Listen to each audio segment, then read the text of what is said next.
Hello student. इस lecture के अंदर हम देखेंगे आपकी जैसे मैंने बताया था हमने आपकी बेसिक कंप्यूटर आर्किटेक्चर की बात कर रहे हैं। तो हमने आपसे इनपुट डिवाइसेस के बारे में डिस्कस कर लिया था। हमने आपसे मेमोरीज़ के बारे में डिस्कस कर लिया था, मेन मेमोरी, सेकेंडरी मेमोरी, कैशिए, इन सब के बारे में डिस्कस कर लिया था। अब हम जो करेंगे वो हम एग्जीक्यूशन यूनिट के बारे में बात करेंगे या हम प्रोसेसर के बारे में बात करेंगे। ठीक है ना। आपकी जो एग्जीक्यूशन यूनिट होता है या आपका जो प्रोसेसर होता है उसके अंदर तीन पार्ट होते हैं या तीन चीज़ें होती हैं मेन। एक होती है ALU, that stand for arithmetic logic unit, ठीक है, या लॉजिकल यूनिट। दूसरा होता है आपका कंट्रोल यूनिट, ठीक है, CU जिसको बोलते हैं कंट्रोल यूनिट। और तीसरे होते हैं आपके रजिस्टर्स। ठीक है। तो अर्थमेटिक जो लॉजिक यूनिट है वो बेसिकली प्रोसेसर, बेसिकली आप कह सकते हो, या एग्जीक्यूशन यूनिट जो होता है, प्रोसेसर जो होता है, that is the brain of your computer. ठीक है। जिसके अंदर हम सारी कंप्यूटेशन या सारी जो प्रोसेसिंग होती है, सारे जो कंप्यूटेशनल टास्क होते हैं या जो आपके इंस्ट्रक्शंस जाते हैं, उन इंस्ट्रक्शंस को समझना, उसको इंटरप्रेट करना, उसके अकॉर्डिंग फंक्शन करना। ठीक है। कहाँ से इंफॉर्मेशन लेके आना है, किस यूनिट को देना है, वो सारी इन्फॉर्मेशन कहाँ होती है, वो सारा कंप्यूटेशन कहाँ होता है, वो सारा काम आपका होता है कंट्रोल, सॉरी, आपके प्रोसेसर के अंदर, या कह लो आपके एग्जीक्यूशन यूनिट के अंदर। ठीक है। उसके तीन पार्ट होते हैं, ALU, कंट्रोल यूनिट और आपके रजिस्टर्स। ठीक है। अब ALU क्या है? ALU आपके जितने भी अर्थमेटिक या लॉजिकल जो भी ऑपरेशंस होते हैं, जिसके अंदर आपकी मैथमेटिक्स की ज़रूरत पड़ेगी या आपके कुछ लॉजिकल ऑपरेशंस की ज़रूरत पड़ेगी, वो आपके अर्थमेटिक लॉजिकल यूनिट के अंदर होते हैं। अब जो आप जैसे इसमें लिखा है, most computer operation are executed in ALU। ठीक है। Consider example, suppose two numbers located in memory are to be added. दो नंबर हैं जो कि मेमोरी के अंदर स्टोर हैं और उनको मुझे ऐड करना है। They are brought into the processor. ठीक है।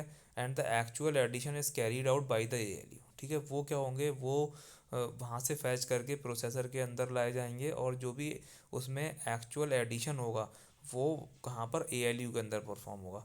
The sum may then be stored in the memory or retain in the processor for immediate use. ठीक है। अब जो जो भी आपका रिजल्ट है वो या तो आपको मेमोरी में चला जाएगा किसी थर्ड वेरिएबल के अंदर, या आपके आउटपुट डिवाइस पे शो हो जाएगा, या फिर वो रिटेन रहता है रजिस्टर के अंदर फॉर फर्दर प्रोसेसिंग। ठीक है। कोई वो सपोज कर लीजिए आपने जो भी आपके प्रोसेसर की जो आपने सम ऐड करा, अब मे बी वो सम ऐड आपने स्टोर करके रखो किसी दूसरी ऑपरेशन के अंदर, आप उसको एज अ इनपुट दे रहे हो, तो वो क्या होगा? वो वहाँ पर समटाइम्स रहता है कि भाई अगर आपके प्रोग्राम के अंदर कहीं और उसकी ज़रूरत पड़ेगी तो वो वहाँ से उसको यूज़ कर लेगा। क्लियर है? ये है access time to register is fast than access time to the fastest cache unit in memory. हाँ, ये चीज़ आप समझ लो, मैंने आपको कैशे बताई थी। ठीक है। कैशे मैंने बताया था कि भाई जो भी आपके फ्रीक्वेंटली यूज टास्क होते हैं या कोई फ्रीक्वेंटली यूज वैल्यू है वो आपकी कैशे के अंदर यूज स्टोर रहती है ताकि उसे CPU फास्ट यूज़ कर सके। इसकी आपके जो स्टोरेज हैं आपकी, उसकी हायरार्की अगर आप देखोगे तो सबसे जो फास्ट एक्सेसिबल है दैट इज़ रजिस्टर। रजिस्टर के बाद आपका कैशे, कैशे के बाद आपकी मेन मेमोरी, मेन मेमोरी आपके थर्ड थर्ड नंबर पे आती है। सबसे पहले आपका रजिस्टर, रजिस्टर के बाद कैशे, कैशे के बाद मेन मेमोरी यानी कि रैम, रैम के बाद आपकी हार्ड डिस्क आती है। हार्ड डिस्क जो है आपकी एक्सेस के हिसाब से अगर आप देखो, मेमोरी एक्सेस के हिसाब से वो सबसे लास्ट स्टेज पे आती है। सबसे पहले फास्टेस्ट एक्सेस जो है वो आपका रजिस्टर है, रजिस्टर के बाद कैशे है, कैशे के बाद मेन मेमोरी है, और मेन मेमोरी के बाद आपकी हार्ड डिस्क है। ठीक है ना? ठीक है ना। अब इसके अंदर दे रहा है output unit, its function is to send the process result to the outside world. ठीक है। हाँ, जैसे कि मैंने आपको बताया, अगर आपका कोई प्रोग्राम है, उसके आपने दो एडिशन का प्रोग्राम बनाया हुआ है, अब उसको आपने एडिशन करा, थर्ड वेरिएबल के अंदर वैल्यू आई, वो वैल्यू आपने सिंपल प्रिंट करा दी। ठीक है। तो ये क्या है? ये सिंपल जो प्रिंट होगी वो आउटपुट के थ्रू आपको दिखेगी, आउटपुट जो डिवाइस होंगी उसके थ्रू दिखेगी। अगर वही इनपुट आपने किसी दूसरे फंक्शन के अंदर यूज़ करी है एज अ इनपुट, तो वो क्या होगी? वो for a time being register के अंदर स्टोर हो जाएगी जब तक कि आपका प्रोग्राम कंप्लीट नहीं हो जाता। ठीक है। आउटपुट यूनिट जैसे प्रिंटर हो गया आपका, आपका मॉनिटर हो गया, ठीक है। तो ये चीज़ है। कंट्रोल यूनिट अब क्या करता है? कंट्रोल यूनिट का काम जो है, मेन काम आपके कंट्रोल यूनिट का है, the operation of input unit and output unit ALU are coordinate by the control unit, ठीक है। जितने भी आपके अर्थमेटिक लॉजिक यूनिट हो गया, या आपका मेमोरी हो गई, या आपकी इनपुट डिवाइसेस हो गई, या आपकी आउटपुट डिवाइस हो गई, इन सब का, यार आपके रजिस्टर हो गए, इन सब का कंट्रोल जो है वो कंट्रोल यूनिट के पास है। वो कैसे? कि जितने भी आपके इंस्ट्रक्शंस हैं, ठीक है, वो कंट्रोल यूनिट के पास आते हैं। कंट्रोल यूनिट के अंदर वो इंटरप्रेट होते हैं। कंट्रोल यूनिट उसको समझती है, इंटरप्रेट करती है, और उस इंटरप्रिटेशन के अकॉर्डिंग ही कंट्रोल यूनिट डिसाइड करती है कि कौन सा इंस्ट्रक्शन या कौन सा जो इंस्ट्रक्शन है वो किस यूनिट के लिए आया है।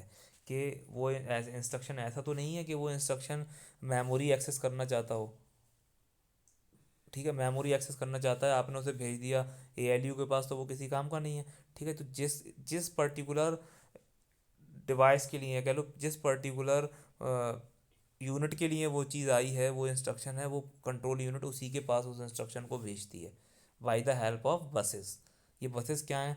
कंट्रोल बसेस हो गई, डेटा बसेस हो गई, इंस्ट्रक्शन बसेस हो गई, उसके अकॉर्डिंग वो भेजती है, उसके ऊपर भेजती है वो। The control unit is the nerve, जैसा कि मैंने आपको बताया, nerve center that sends control signal to the other units and sends their states.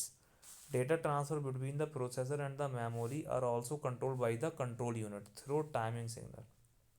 जो भी डेटा ट्रांसफ़र होता है, जैसे मैंने आपको बताया था कि भाई आपको प्रोसेसर है, प्रोसेसर को कोई इन्फॉर्मेशन की ज़रूरत पड़ी, वो कहाँ है? मेन मेमोरी के अंदर। अब वो इंस्ट्रक्शंस के थ्रू ही उसको एक्सेस कर सकता है, ठीक है।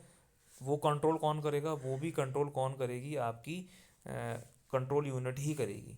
The operation of computer are, the computer accept information in the form of programs and data through an input and stores in the it in the memory. ये तो हम पहले भी डिस्कस कर चुके हैं।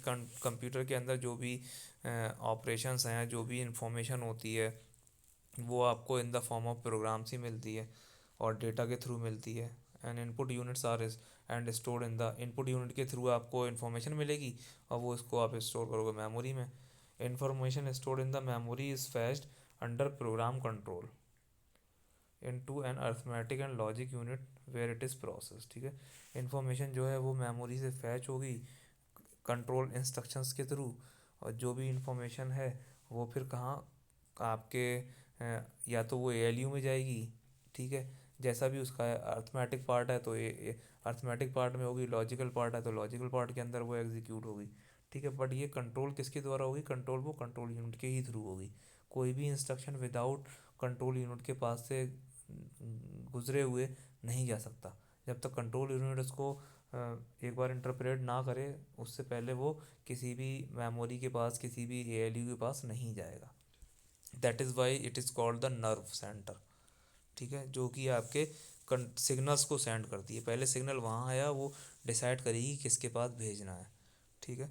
Process information leaves the computer through an output unit, ठीक है। जो भी आपकी इन्फॉर्मेशन प्रोसेस हो गई या जो भी आपका प्रोग्राम था, अगर वो एक बार ही एग्जीक्यूट हो गया और उसका रिज़ल्ट आ गया, तो वो किसी आउटपुट यूनिट के थ्रू ही वो जो है वो डिस्प्ले होगा या यूज़र को शो होगा या उसका रिज़ल्ट यूज़र को दिखेगा, ठीक है।